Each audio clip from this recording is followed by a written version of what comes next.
দাবি, এরকম মোট 18টি সাবয়ের দাবি নিয়ে আমরা আন্দোলন কর্মসূচি শুরু করেছি।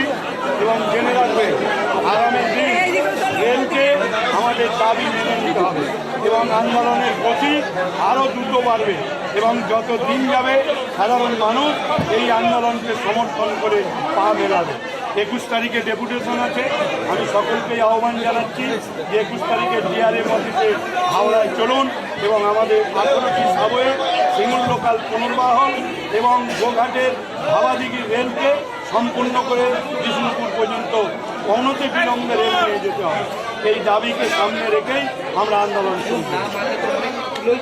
নিশ্চয়ইভাবে আমরা অনেক কর্মসূচি রাখবো আগামী দিন এবং জেনে রাখবেন, রেল যেরকম মানুষের কথা ভাবছে না, কিছুটা কুম্ভকর্ণের মতো ঘুমোচ্ছে। এই কুম্ভকর্ণের ঘুম ভাঙাতে গেলে মানুষের আন্দোলন আর তার আওয়াজের মধ্য দিয়ে আমরা ঘুম ভাঙিয়ে আমাদের